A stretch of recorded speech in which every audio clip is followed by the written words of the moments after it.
নমস্কার, সবাইকে জানাই শুভ পঞ্চমীর অনেক অনেক শুভেচ্ছা। তো আমি আর পৃথ্বীশ না অ্যাজ ইউজুয়াল কিছুদিন আগেই ভিডিওটা বানানোর আমরা ঘুরতে বেরিয়ে গেছিলাম। তারপরে হঠাৎ মনে হলো যে চলো আজকে ঘোরাটা একটু ইন্টারেস্টিং বানানো যাক। সবসময় তো আমরা ঘুরে বেড়াই। তো পৃথ্বীশের ফোনে জোম্যাটো ইনস্টল করা ছিল, কারণ ও অ্যাজ আ জোম্যাটো রাইডার ওর অ্যাকাউন্ট ক্রিয়েট করে রেখেছিল। তো আমরা সেখান থেকে পৃথ্বীশকে বললাম যে চল তোর আজকে অ্যাকাউন্টটা খোল, আর আজকে আমরা অ্যাজ আ জোম্যাটো রাইডার কত টাকা আর্ন করতে পারি।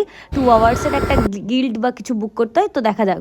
তো তারপরে আমরা অনেক দূর প্রায় কামালগাছি বাইপাস পর্যন্ত চলে গেছিলাম, কোনো অর্ডারই পাওয়া যাচ্ছিল না, যেহেতু যাদবপুরের লোকেশনে করা আছে। তো আমরা ওই জায়গা থেকে ও আমাকে বললো যে অনেক অর্ডার পাওয়া যায়। তো আমরা পেয়ে গেছিলাম আমাদের ফার্স্ট অর্ডার, যেটা ছিল চাউম্যানে, যেটা গড়িয়ার কাছে ছিল। তো আমরা কিছু দূর এসে গাড়ির তেল ভরিয়ে তারপরে পৃথ্বীশের জন্য একটু ওয়েট করছিলাম। ও তেলটা ঘুরতে বেরিয়েছিলাম, কিন্তু সেটাকে আরও এক্সাইটিং করার জন্য আমরা আজকে এই প্ল্যানটা করলাম, যেহেতু পৃথ্বীশের জোম্যাটো অ্যাকাউন্ট ক্রিয়েট করা আছে। তো চলো, তো তারপরে ওখান থেকে বেরিয়ে আর কিছু দূর এগোতেই দেখলাম আমরা এই দোকানটা পেয়ে গেলাম, দোকানের লোকেশনটা আর অর্ডারটা